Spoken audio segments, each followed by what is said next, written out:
ito yung problema rito mga ka-addict eh. Mabagal yung elevator, laging busy.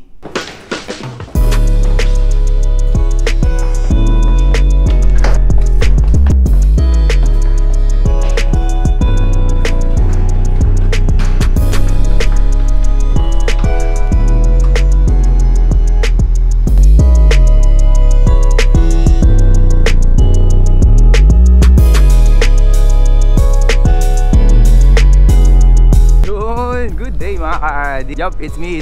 Ako nga to mga ka-addict, Jason Olanday. So I decided to open or create new account para naman no, kasi yung isang account ko is more on electric scooter. This time, more on vlog, iba't ibang topic, vlog kung ano man yung maisip kong gawin, kung ano man yung maisip ko na pwedeng i-share sa inyo. Yun yung gagawin ko sa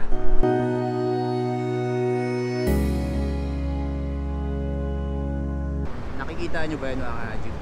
Nakikita nyo ba yan? Diyan ako nag-gym. Been like 3 years na diyan ako naglalaro. Kung nagka-pandemic, I stopped like 1 year. Kasi something went wrong nga sa kaliwang mata ko. Nagka-problema ako. Yun, 1 year ako nag-stop. And then ngayon, nag-resume na ako ulit. May gym din doon mga ka-addict ko. Ayun o. Ayun o. Kung nakikita nyo. Na-check ko na yun before. Maliit siya. Masyado siyang maliit. Although marami siyang mga equipments. Kaya lang yung area, yung space is napakaliit.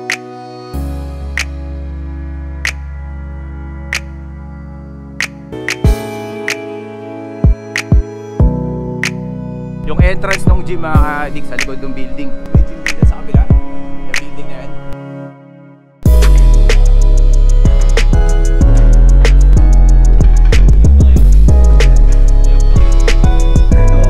Finally here. Dito na ako sa gym mga ka-addict. Hindi ko alam kung ano gagawin ko eh. Pero siguro leg day. Let's see.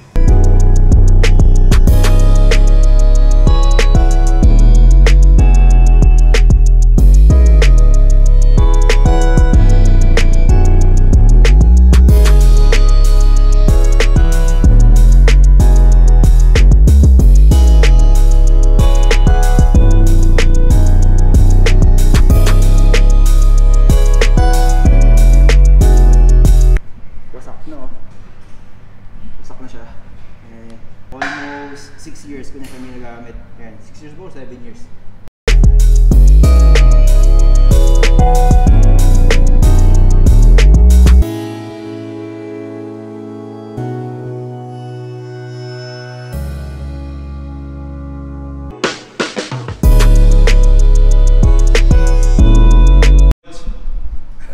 What is that?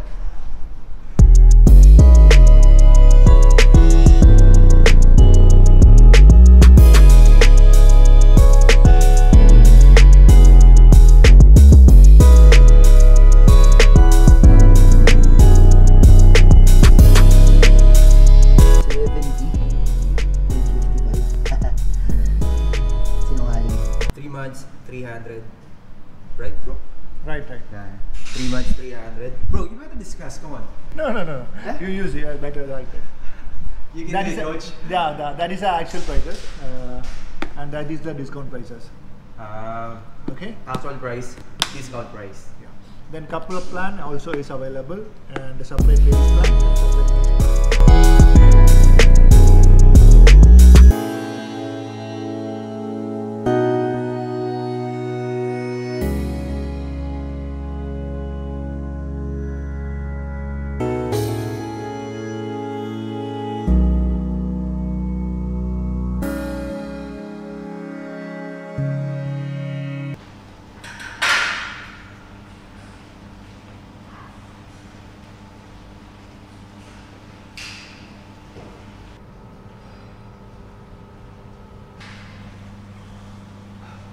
Wala resulta.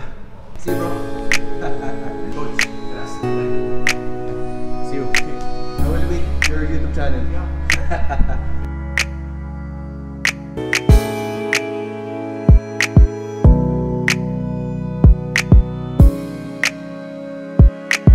Yun, finally, tapos na yun. I did my shoulder, I did my glutes. Hindi ko natapos yung program eh. I wasn't able to finish the program kasi busy ako mag-shoot. Honestly mga ka-addict, no, I would love to spend all my time doing vlog.